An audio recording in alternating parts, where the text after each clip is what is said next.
Welcome back to our channel. Today we are going to have a look at Endgame number 90 and 91 from the book 100 Endgames You Must Know by Jesus de la Villa. In this video we are going to have a look at three examples. So Endgame 90 talks about the distant pass pawn. As you can see, white has a distant pass pawn, and distant pass pawns in general are a great asset for the team which has it, because now this is obviously a simple example. We'll quickly have a look at how white wins. So h4, obviously we want to push the distant pass pawn, and that actually takes away all the resources. So in this, obviously we do have the king as the main defender. It goes after the pawn, and when the main defender goes after the pawn, then white king can simply take away all the other pawns that are available there and simply try to win this game. And as you know, b4 pawn is always a6, b6 and c6 pawns.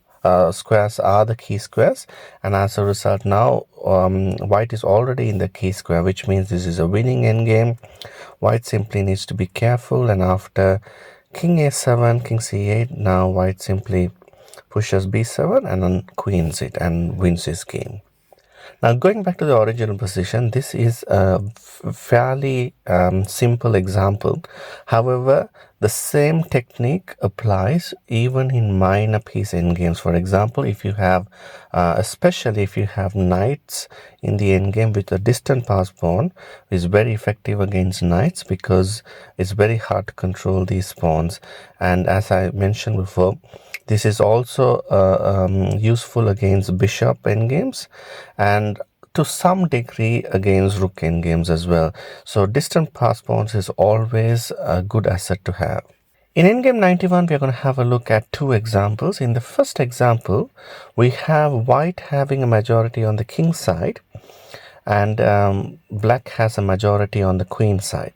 Unfortunately for black, the majority is a doubled pawn. So is this a win for white, or is this a drawn endgame? What do you think?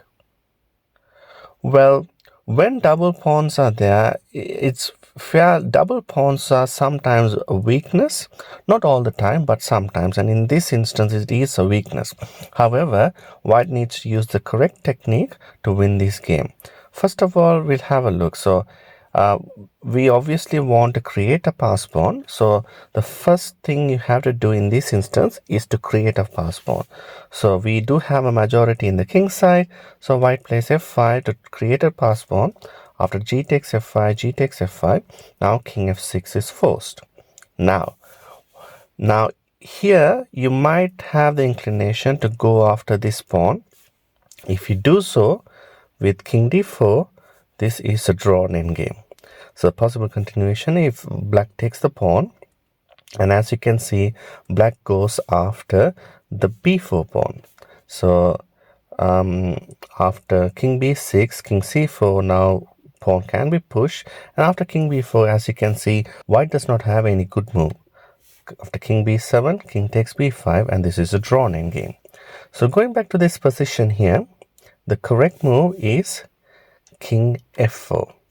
So the second thing is, once you create a pass pawn, you always have to wait for the correct timing to go after the pawn.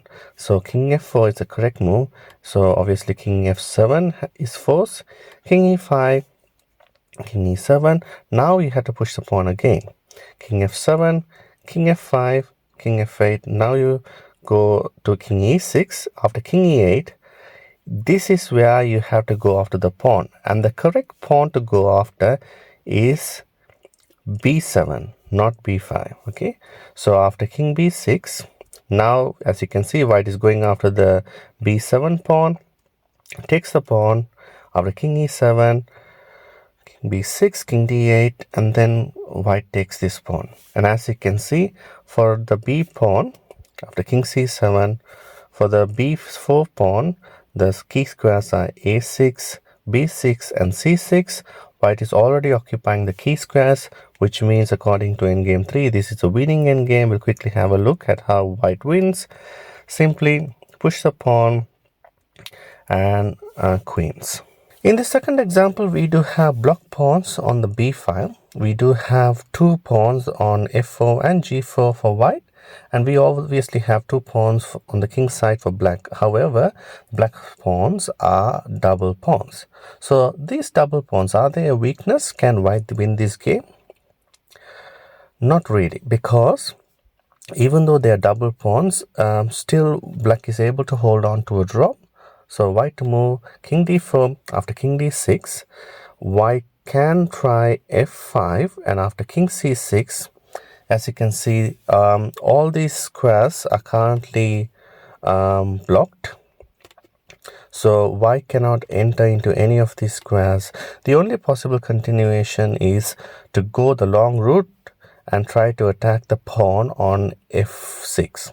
If that's the case, if white tries to do so, black will simply come, collect this b4 pawn and actually push the b5 pawn and queen it easily. So obviously if white tries to go the long route, white will lose. So as a result, white will choose not to do so, and this is a drawn endgame.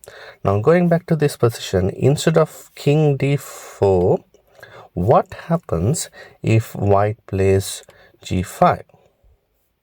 Now g5, black simply has to play f5, and this is a drawn endgame again, because all squares are now blocked, as I mentioned before, and there's nothing much white can do about it. However, in g5, if black tries to trade the pawns, then they will lose immediately. After king f5, king e7, now simply king e5, king d7. Now after king d5, king c7, white simply tries to go after the pawn on b5, collect that pawn, create a pass pawn on the b file, and simply if black defends that pawn, white will go after this other pawn on f7 and win this game. I hope you enjoyed this video. For more videos like this, please like and subscribe, and it's bye for now.